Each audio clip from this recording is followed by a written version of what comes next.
The sad reality of dating apps. I'm already liking this because I know it will be a good video. So yeah. Love. An intense feeling of deep affection. That butterfly feeling in your stomach when your crush walks by. The third most important thing on Maslow's hierarchy of needs. We all aspire to be in love one day. I mean, love makes the world go around. Love brought you here, love brought me here, and it also brought every single human being on this earth here. That shows how important love truly is. And what is one way to find love in the beautiful year of 2024? Dating apps. We've all been on a dating app, right? Nah, or am I just exposing myself for being down bad? I feel like everyone in their life had. I have never used a dating app. I have friends who have used it, but you will never find my ass on a dating app. Cause nah, bro. As like an arc where they're on dating apps like crazy. I'm not gonna lie, my arc actually came pretty early because I mean, I'm 20 years old, I dropped out of college, I don't go to parties, I go to the gym, and I make videos. How else am I gonna find women? I mean, I could try rizzing up women at the gym, but I mean, I'm not trying to be Joey Swole's next victim, so that's already out of the window. So what do I resort to? The wonderful world of online dating. It's amazing, it's glorious, it's garbage. Now, for those of you that have never been on a dating app before, I feel like I gotta explain to you guys the big three. You know how people always say there's a big three for anime? Well, it's the exact same thing for dating apps. And that big three is Tinder, Hinge, and Bumble. Tinder is the generic dating app with the whole swipe right and swipe left system. Right for like, left for dislike. If two people swipe right on each other, boom, it's a match. After you match, you can text that person back and forth, and yeah, that's pretty much it. It's pretty simple. But if I'm being honest, nobody is on Tinder looking for a relationship. Everyone is just on Tinder looking to smash. And no, I'm not talking about Hulk smash. I'm talking about... Then you got Hinge, which is basically the dating app that gives. I know some people that do that. I say it gives the ugly dudes a shot because with Hinge, it has a completely different system compared to Tinder. Instead of just mindlessly swiping left and right, you have to like a picture or a prompt on somebody's profile, and with that, you can attach a little message to it. And if that person likes the message or likes how you look, then that person can choose to match up with you. So if you're not gifted with the looks of ASAP Rocky or Michael B. Jordan, then you still have a shot because you can kind of show off your personality. And then you got Bumble, which in my opinion is honestly the worst out of the three. It's basically the same thing as Tinder. It's got the whole swipe left and swipe right system, but here's the twist. You know how in society, usually the man makes the first move when he's pursuing a woman? Well, on Bumble, it's a complete opposite. The women... I would only do Tinder for the stream. To do it like here on stream with you guys, just for fun. Then I would do it, but y'all gotta let me know if y'all want it.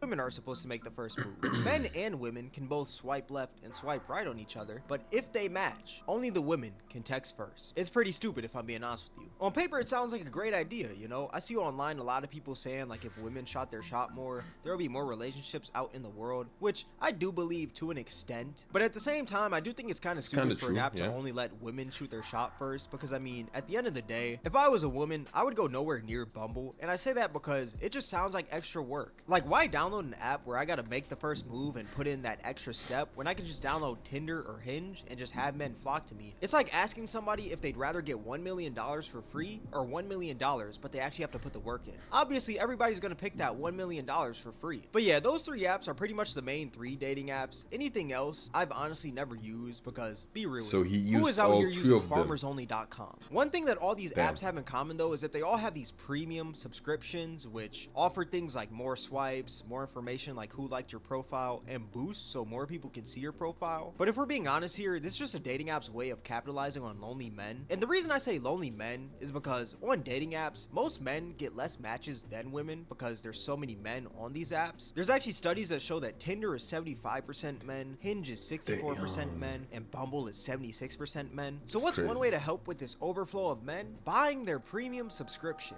And what's even crazier is the pricing on these plans.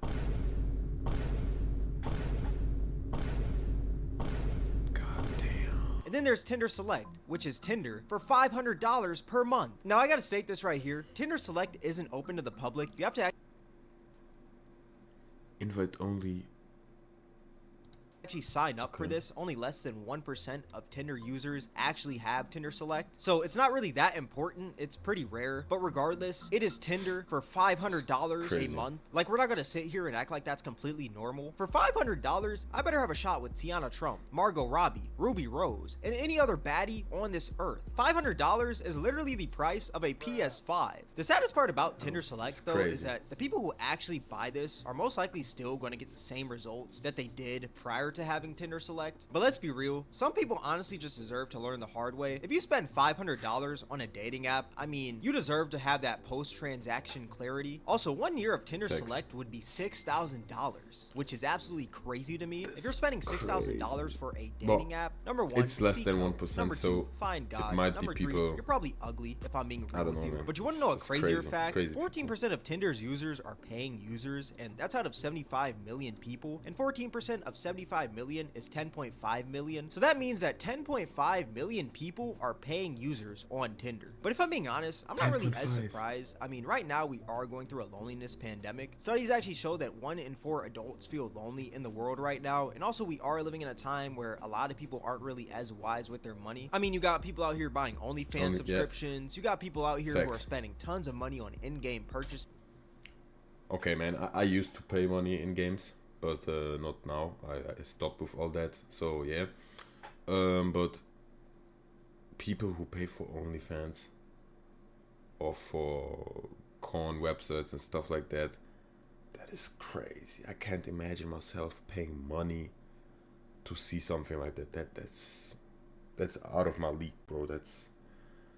I would never understand those people, like the mindset behind it. Battle passes and in-game okay, you're skins, addicted, which I'm not gonna lie, I am pretty guilty of. And you also got people out here spending tons of money. You're that level of addicted that you gotta pay each and every day. So all that being said, what is $10 to $20 nowadays? People blow that like it's nothing. So why not spend $10 to $20 and possibly get a relationship out of it? It sounds reasonable, right? And that's exactly how dating apps get you. At the end of the day, dating apps are a business, and the goal of a business is to make money. If the goal of a dating app was to help each and every user find their significant other so they could live happily ever after in life, then that dating app would go out of business because that app would make no money at all. So what are dating apps doing? Selling a solution to the lonely.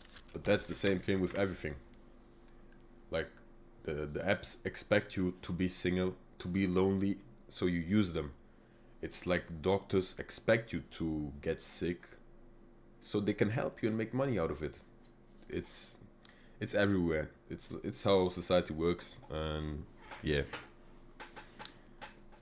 Somebody expecting your car, something in your car breaks so they can repair it, you know? It's society. With everything. And if you're that lonely man that's maybe dropped out of college, only goes to work in the gym, and you're not really around that many women, then you're their exact target because you have two things: money and loneliness. But what's even worse is the algorithm of these dating apps. Tinder actually used to use this ELO system, which is basically a ranking system that's used in chess and video games. I say used to in quotes because Tinder said they took it out, but Tinder is crazy. That's just a PR business cover-up. We all know that they're still using it till this day. And how it works is they would rank you based on your attractiveness / how many people would swipe right on you. So pretty much, if a ton of people swipe right on you, that means that you're in high elo and Tinder values you a lot. And if you're a person who a bunch of people swipe left on and they just skip you, basically that means that you're in low elo and you're ugly. But if that high elo person likes somebody's profile who's low elo, that low elo person's score goes up. So if that high elo person has terrible taste in men or women, it's a field day for the ugly human beings of the earth. But what's one way to have more high elo people on your feed and have your profile pushed out to more people in general? Paying for their premium plans. It's actually pretty sad because it all just boils down to dating apps wanting more money. At the end of the day, love is priceless. You can't just pay your way to love. Just have fun, go outside, live your life, and eventually you'll find your significant other. I feel like too many people nowadays try to rush the process of things, and one of those things being relationship / love. Now with this video, do I expect every single person that watches it to delete every single dating app on their phone? No, because that's not my intent. I mean, if you use Tinder or any other dating app for free, I honestly don't care. Like, if that's what you find fun, that's what you find fun. But I guess my whole point of this video is that do not spend your money on dating apps. You work hard for your money. And if you're young, $20 is like 1 to 2 hours of work. And if you're old, that's like less than an hour of work. But regardless, do you really want your $20 to go to a slimy dating app? Let's be real here. But yeah, with all that being said, this is gonna wrap up the video. If you guys made this far, I appreciate you. If you guys enjoyed this video, then I highly recommend you guys check out my most recent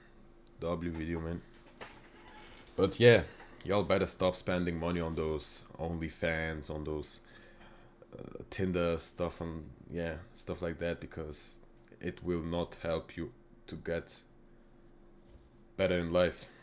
It will just like put you down, keep you in the same mindset, in the addiction. So yeah, y'all better change that mindset of yours if you be spending money on that. And yeah, if you guys want me to use Tinder, you better tell me in the Twitch chat or in the YouTube comments, so maybe we can try it out once to see how it's like, because I have never used one of those apps and I think I will never do it if not for content. So yeah, why not?